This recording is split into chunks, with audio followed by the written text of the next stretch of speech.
Facebook search বারে ইভার ID খোঁজাখুঁজি, ID পেয়ে মুচকি হেসে একের পর এক ছবিতে লাভ রিয়েক্ট। এরকম দৃশ্য কাবিলার জীবনে বহুবার এসেছে, কারণ ইভা তাকে বারবার ব্লক করেছে, আবার আনব্লকও করেছে। ব্যাচেলর পয়েন্ট সিজন 5 এর দ্বিতীয় এপিসোডে কাবিলাকে দেখা যায় ইভার ফেসবুকে শেয়ার করা ছবি জুম করে দেখতে, সরিসূচক কমেন্ট করতে, কিন্তু পুনরায় রিফ্রেশ করতেই কাবিলা খেয়াল করে ইভা তাকে ব্লক করেছে। ব্লক খেয়ে কাবিলা নিজেই নিজের সাথে আলাপ করতে থাকে, বলতে থাকে, মেয়েটা আবার আমাকে ব্লক করে দিল, তার জন্য আমি আর কয়টা আইডি খুলবো, হায়রে ইভা।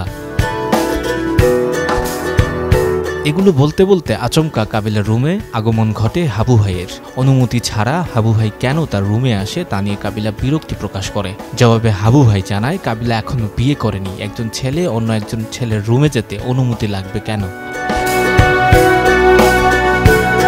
কথা শুনে কাবিলা আক্ষেপ করে বলে, আমি এত ইলিটারেট লোকের সাথে থাকি, আমার কপালটা এত খারাপ কেন। কিন্তু ইলিটারেট শব্দটির অর্থ হাবু ভাই জানে না, উল্টো সে শব্দটিকে এলিটা নামের কোনো মানুষ বলে ভেবে নেয়। নির্মাতা কাজল আরিফিন অমির ব্যাচেলর পয়েন্ট সিজন 5 ঈদে বঙ্গতে মুক্তি পেয়েছে। প্রতি এপিসোড দেখতে দর্শকে গুনতে হবে মাত্র 5 টাকা। সঞ্জয় দত্ত, যুগান্তর নিউজ।